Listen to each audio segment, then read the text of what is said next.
Hola, la lección de esta semana trata acerca del Dios Trino y de cómo Jesús, la segunda persona de la deidad, está interconectado con sus otros dos integrantes. Hay varios pasajes del Nuevo Testamento en los que se mencionan a los tres integrantes de la deidad en un mismo contexto. Uno de ellos es el bautismo de Jesús. Según consta en Mateo 3, 16 y 17, el Espíritu Santo descendió sobre Jesús y se oyó la voz del Padre en Juan 1:1 al 3 y verso 32. Y podemos aprender que Jesús y el Padre son uno, y que Juan el Bautista fue testigo de cómo el Espíritu Santo descendía sobre el Hijo en forma de paloma.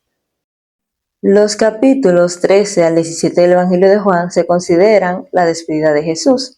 Justo antes de su crucifixión, resurrección y ascensión, estos capítulos Jesús se centra en el importante tema de su relación con su Padre y con el Espíritu Santo y en cómo podemos acercarnos a Dios por medio de él. Jesús quiso despedirse con este importantísimo pensamiento para que recordemos siempre que él vino del Padre, que es como el Padre, y que el Espíritu Santo, su representante, es enviado para enseñarnos, convencernos y consolarnos hasta que Jesús regrese. Así que sin más, iniciamos la lección número 11, que lleva como título El Padre, el Hijo y el Espíritu Santo. Y vamos con nuestro versículo para memorizar. Pero el Consolador, el Espíritu Santo, a quien el Padre enviará en mi nombre, Él les enseñará todas las cosas y les recordará todo lo que les he dicho. Juan 14, verso 26. Amén. Génesis 1 y Juan 1 tienen algo en común. El Dios Trino participó tanto en la creación como en la redención por medio de Jesús. El Verbo Creador dio forma a un mundo perfecto que se vio empañado por el pecado, que interrumpió el acuerdo armonioso que existía entre Dios y sus seres creados. Felizmente Jesús, el Verbo Redentor, asumió la tarea de restaurar la armonía perdida y obtuvo la victoria. Luchó además contra la muerte y venció. Es fácil suponer que solo Jesús sufrió en la cruz, pero el Padre y el Espíritu Santo también sufrieron con él, tal y como nos dice 2 Corintios, capítulo 5, verso 19. Dios estaba en Cristo reconciliando consigo al mundo, no tomándoles en cuenta a los hombres sus pecados, y nos encargó a nosotros la palabra de reconciliación. Amén. Pablo dice que Dios estaba en Cristo reconciliando consigo al mundo. Y es digno de mención que Dios quiere que participemos activamente en el ministerio de la reconciliación, que tengamos el impresionante privilegio de compartir con otros la obra de Jesús como embajadores de su reino. Jesús dio testimonio de que él y su Padre son uno, de hecho lo son desde la eternidad. Él mismo dijo, yo y el Padre somos uno, Juan 10:30. Y el Padre está en mí y yo en el Padre, Juan capítulo 10, verso 38. El Padre ha invertido mucho en este mundo y lo ama tanto como a su único Hijo. Jesús hace la perfecta voluntad de su Padre, tal y como vemos en Juan 5:30. Y el Padre habla y actúa a través de él. Y le otorga la salvación a quienes creen en el Hijo, tal y como nos dice este famoso y maravilloso versículo, Juan 3:16. Que Papá Dios amó de tal manera al mundo que ha dado su Hijo unigénito para que todo aquel que en él cree no se pierda, sino que tenga vida eterna. Tanto la creación como la salvación fueron iniciativas de Dios. Creó a Adán y a Eva por su amor para estar en comunión con ellos, y esta comunión fue interrumpida por el pecado. Pero Dios no nos abandonó a nuestra suerte. Él tomó la iniciativa de restaurar nuestra relación rota con Él. A veces debemos enfatizar nuestros compromisos con Dios, pero ¿qué será de nuestro compromiso humano sin su gran compromiso con nosotros? Su compromiso inspira el nuestro. Pablo afirma este punto al preguntar en Romanos 2:4, ¿o menospreciáis las riquezas de su bondad, paciencia y generosidad, ignorando que su bondad te guía al arrepentimiento? Jesús vino voluntariamente a nuestro mundo pecador en una misión divina para rescatarlo de las garras del maligno. Dios, en su amor, compartió esta iniciativa y aceptó venir a este mundo en la persona de su Hijo y a morir por cada uno. Juan 3:16, que fue el texto que leímos anteriormente, dice claramente que Dios amó al mundo hasta el extremo de enviar a su Hijo único a morir, pues solo su muerte puede redimirnos de nuestra muerte. Abraham y su hijo prometido Isaac tipificaron esta promesa mediante su disposición a cumplir la petición de Dios. Pero la diferencia era que el sacrificio de Isaac no sería sustitutivo, como habría de serlo el de Cristo. Esa diferencia radicaba en el hecho de que el Hijo de Dios, a diferencia de Isaac, era la fuente de la vida, tal y como nos dice Juan capítulo 1, versos 1 al 2. En el principio existía el Verbo, y el Verbo estaba con Dios, y el Verbo era Dios. Desde el principio estaba con Dios. En él estaba la vida, y esa vida era la luz de los hombres. Así que vamos a iniciar a conocer estas maravillosas enseñanzas de la lección de esta semana. Juan, capítulo 14, 6 al 11, nos dice de la siguiente manera. La palabra de Dios es en el nombre del Padre, del Hijo y del Espíritu Santo. Amén. Jesús les dijo, yo soy el camino, la verdad y la vida. Nadie viene al Padre sino por mí. Si me conocierais, también a mi Padre conoceríais. Desde ahora lo conocéis y lo habéis visto. Felipe le dijo, Señor, muéstranos al Padre y nos basta. Jesús les dijo, ¿tanto tiempo hace que estoy con vosotros y no me has conocido, Felipe? El que me ha visto a mí, ha visto al Padre. Pues, ¿cómo dices tú, muéstranos al Padre? ¿No creéis que yo soy el Padre y el Padre en mí? Las palabras que yo os he hablado, no las he hablado por mi cuenta, sino que el Padre que vive en mí, Él hace las obras. Creedme que yo soy en el Padre y el Padre en mí. De otra manera, creedme por las mismas obras. Amén. El Evangelio de Juan es el lugar de la Biblia que tiene más referencias concerniente al Padre.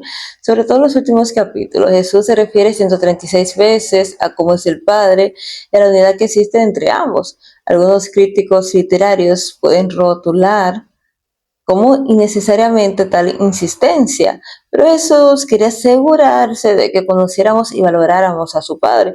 Además de eso, Jesús subrayó cómo encarnaba la perfecta voluntad de su Padre en todo lo que decía y en todo lo que hacía. Tal vez la referencia que resume este enfoque sea la respuesta de Cristo a Felipe en Juan 14:9, que dice explícitamente, ¿tanto tiempo hace que estoy con vosotros y no has conocido a Felipe? El que me ha visto a mí, ha visto a mi Padre. ¿Cómo pues dices tú, muéstranos al Padre? Esta declaración deberá llevarnos a todos a relacionarnos con Dios el Padre como nos relacionamos con Dios el Hijo, ¿no? A veces tenemos más confianza de ir a Jesús, pero vemos más a Dios el Padre como algo temible. Y el Señor quiere que tengamos esta perfecta relación, ¿no?, en armonía con la deidad. Pues cualquier característica de Jesús que veamos en los evangelios también debe ser vista como una perteneciente al Padre. Esta comprensión alentadora debería de ayudarnos a entrar en una relación de amor mutuo tanto con el Padre como con el Hijo. La pregunta que vamos a hacer ahora es, ¿cómo impactaría nuestra vida cotidiana cuando seguimos el ejemplo de Cristo? ¿Va a ser nuestra voluntad si no la sea la voluntad de nuestro Padre?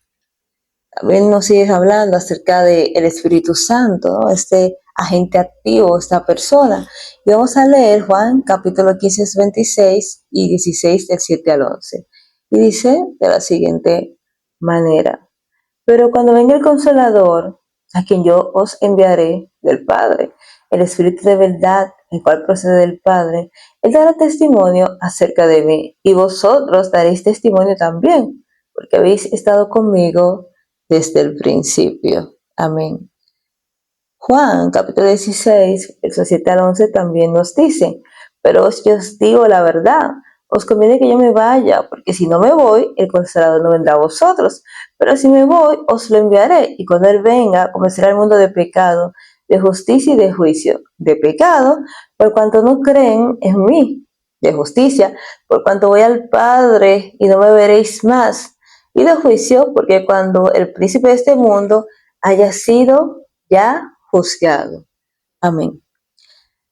El Espíritu Santo está en un proceso dinámico de la conversión espiritual, un proceso descrito por Jesús como un nuevo nacimiento.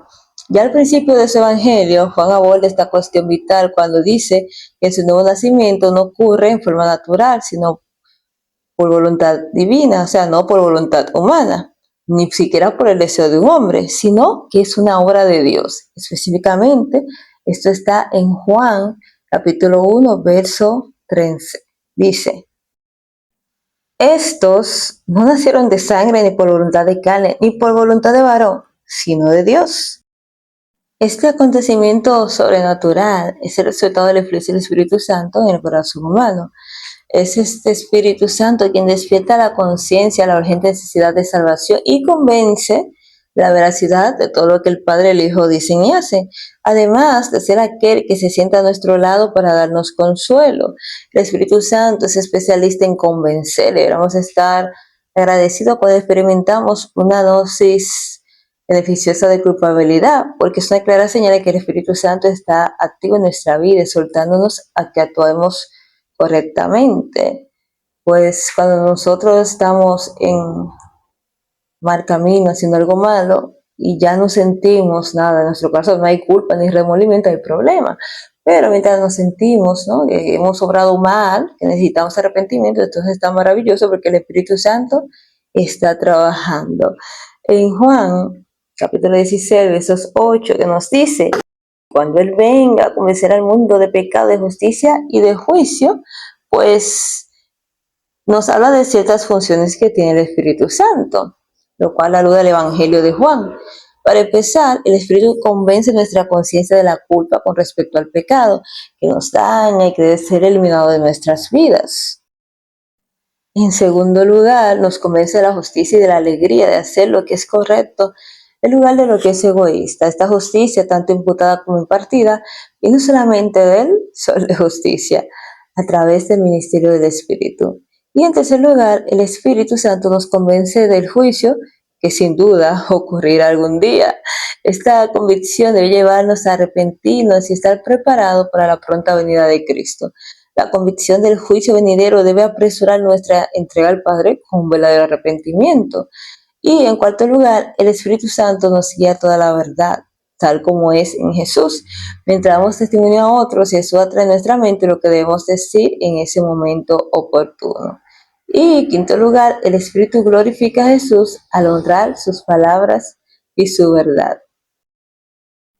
Otro tema muy importante pudimos ver fue la oración de Jesús en Juan capítulo 17, la cual nos dice: estas cosas Jesús habló y levantando los ojos al cielo dijo: Padre, la hora ha llegado, glorifica a tu Hijo para que también tu Hijo te glorifique a ti, pues le has dado potestad sobre toda carne para que dé vida eterna a todos los que me diste. Esta es la vida eterna, que te conozcan a ti, el único Dios verdadero, y a Jesucristo, a quien has enviado. Yo te he glorificado en la tierra, he acabado la obra que me diste que hiciera. Ahora pues, Padre, glorifícame tú a tu lado, con aquella gloria que tuve contigo antes que el mundo existiera. Wow, algo maravilloso.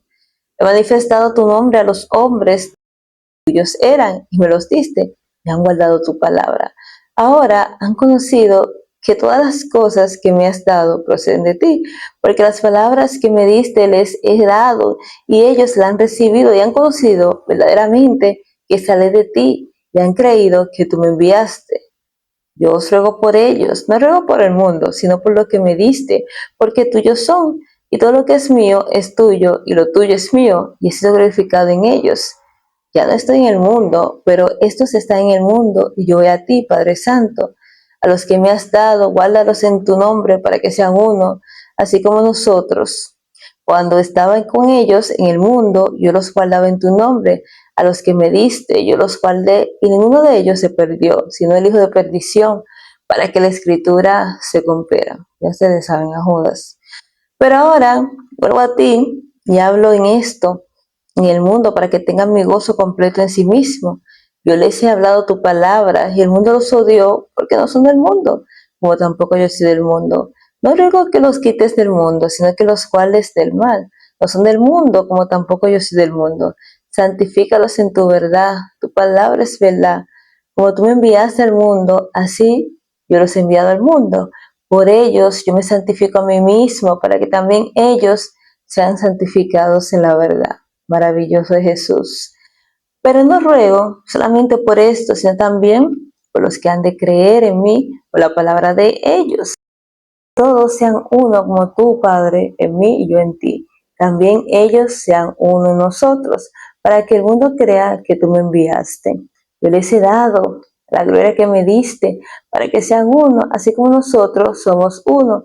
Yo en ellos y tú en mí, para que sean perfectos en unidad, para que el mundo conozca que tú me enviaste y que los has amado a ellos como también a mí me has amado. Padre, aquellos que me has dado, quienes quiero que donde yo esté, también ellos estén conmigo, para que vean mi gloria que me has dado, pues me has amado desde antes de la fundación del mundo. Padre justo, el mundo no te ha conocido, pero yo te he conocido, y estos han conocido que tú me enviaste. Les he dado a conocer tu nombre, y lo daré a conocer aún, para que el amor con que me has amado esté en ellos y yo en ellos. Amén. Esta oración que acabamos de escuchar se conoce como la oración intercesora de Jesús, la más extensa y profunda de sus oraciones. En ella Jesús ora por sí mismo, por sus discípulos y por todos los creyentes, presentes y futuros, pues dice a Dios, no oró solamente por ellos, o sea, los discípulos, sino también por los que han de creer de mí por la palabra de ellos. Las oraciones de Cristo no solo son poderosas, sino también que abarcan todo. Es un hecho que Él ora por nosotros de manera personal, apasionada, poderosa y constante. Jesús oró personalmente por Pedro en Lucas 22:31 y oró apasionadamente por su pueblo obstinado y descarriado en Mateo 23:37. Pablo dice en Hebreos capítulo 5, verso 7, que Cristo ofreció ruegos y súplicas con gran clamor y lágrimas. Él oró poderosamente incluso por sus enemigos cuando lo crucificaban, diciendo, Padre, perdónalos porque no saben lo que hacen. Lucas capítulo 23, verso 34. Las oraciones de Jesús fueron escuchadas cuando sus enemigos se convirtieron en respuesta a la predicación de Pedro, ungidas por el Espíritu. Y por último, Jesús también ora constantemente, no de forma intermitente, como lo hacemos cuando oramos por los demás. Dice que Jesús puede salvar perpetuamente a los que por medio de Él se acercan a Dios, ya que está siempre vivo para interceder por ellos. Y eso es algo maravilloso. Aleluya. Es maravilloso cuando comprendemos pues los diferentes roles, papeles que juega la deidad, el Padre, el Hijo y el Espíritu Santo en la creación, en la redención, en la salvación de nuestras almas. Y cuando podemos orar y darle el debido adoración que se merecen, es algo maravilloso. Aquí vamos con 3 preguntas. La primera es, ¿te has dado cuenta de que el Padre es como el Hijo y que el Hijo es como el Padre? En caso afirmativo, ¿cómo te ayuda eso a intimar más con Dios Padre? Es que cuando hablamos de Dios, a veces sentimos, o sea, miedo, ¿no? Porque decimos, no, es que Dios juzgue, es que Dios esto, ¿no? Entonces tenemos, bueno, a nadie le gusta que lo juzguen, ¿no? Pero cuando hablamos de Jesús, el cuando lleva al matadero, manso, humilde, es como que tenemos más confianza con Jesús y menos con Dios.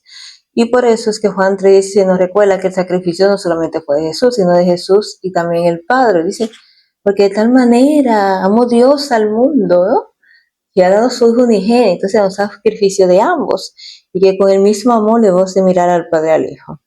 Otra pregunta, ¿qué sientes al pensar que incluso aquí y más aún en el cielo es posible experimentar la intimidad y la cercanía que Jesús tiene con el Padre? Tal vez nosotros, tanto por el pecado, por nuestros afanes de vida, ¿no? Por nuestras agendas apretadas, no tenemos tanto tiempo, pero qué maravilloso sería tener esa linda comunión e intimidad que tenía Jesús con el Padre. Y que la obra del Espíritu Santo, que ya pudimos ver en este video y hemos podido estudiar, ¿no? A lo largo de nuestra vida cristiana, es producir convicción del pecado, de la justicia y del juicio en el corazón humano. Si por alguna razón te estás resistiendo a esa obra del Espíritu en tu conciencia, ¿qué puedes hacer al respecto? De hecho, hay unas citas del Espíritu de Profecía que dice que nuestra conciencia es la voz del Espíritu Santo. O sea, cuando estás haciendo algo, sabes que no está correcto, ¿cómo puedes evitar resistirte? Por eso es que el Señor dice, no endurezca vuestro corazón. Y ya sabemos que nuestro Dios maravilloso, amoroso, amante, clemente, bueno, benigno, compasivo, siempre nos ala con cuerda de amor, porque no quiere que nos perdamos, quiere que nos vaya bien, nos aprecia y nos dé este tan maravilloso don y merecido que es la vida eterna. Y me gustaría saber, ¿no? Que si has pensado que deberías unir, ¿no? Tu fe a esas oraciones formidables de Jesús para poder edificar tu fe y fortalecer tu vida de oración. Porque Jesús, como vimos adelante, oró por todas las edades, por el futuro, por los del presente, por los discípulos, por lo que iban a ser atraídos, por los mártires, oró por todos. Y a diferencia de nosotros, que oramos un momento, que nos cansamos, que nos morimos, ¿no? Jesús es eterno, o sea, las oraciones de Jesús son fuertes, son formidables, son poderosas y está para siempre, ¿no? Para interceder por nosotros es algo maravilloso. Nuestros problemas son temporales y pasajeros, pero Jesús es eterno. Jesús siempre va a estar ahí y eso es algo que nos llena de fe. ¿Qué diferencia también podemos producir o pensar cuando nos unimos en ese camino al reino espiritual? Cuando sabemos que Jesús nos ha dado tantas formas maravillosas de enseñanzas, artículos, de métodos para que cada día podamos acercarnos a Él reconociendo y sabiendo que vamos a pasar tantas situaciones que hemos vivido, ¿no? Y por último, me gustaría saber que si te acuerdas de alguna ocasión en la que te hayas sentido frustrado por no comprender plenamente lo que dice la palabra de Dios. En ese contexto, ¿cómo te ayuda a considerar la infinitud de Dios en comparación a tu propia finitud? El conocimiento perfecto de nuestro Dios infinito abarca todo el espectro del conocimiento y la sabiduría, pero nuestro conocimiento está limitado, ¿no? Es una pequeña porción, ¿no? De ese espectro. Y no debería esta realidad llevarnos a someternos a la voluntad de Dios y a estar quietos. Como nos dice Salmo 46:10, estad quietos, conoces que yo soy Jehová. Porque conociendo que Jehová conoce el final desde el principio y que el Señor sabe lo que va a pasar. Obviamente, como había explicado en lecciones pasadas, aunque el Señor sabe lo que va a pasar, Él no nos limita o no nos impide que tomemos nuestras decisiones. Pero sabiendo que Jesús lo sabe todo, ¿no? Que Él es poderoso, lleno de sabiduría y traza lo mejor para nosotros. Que sería maravilloso que pudiéramos seguir esa voluntad, para que tengamos vida y la tengamos en abundancia. Así que finalizamos este análisis maravilloso, esta lección, el Padre, el Hijo y el Espíritu Santo. Como siempre, Dios ayudándonos a crecer cada día en nuestra vida cristiana y que podamos prepararnos y acercarnos más a Él. Muchísimas gracias por ver. Hasta aquí la lección de hoy. Nos vemos la próxima semana realizando la lección número 12. Bendiciones. Bye.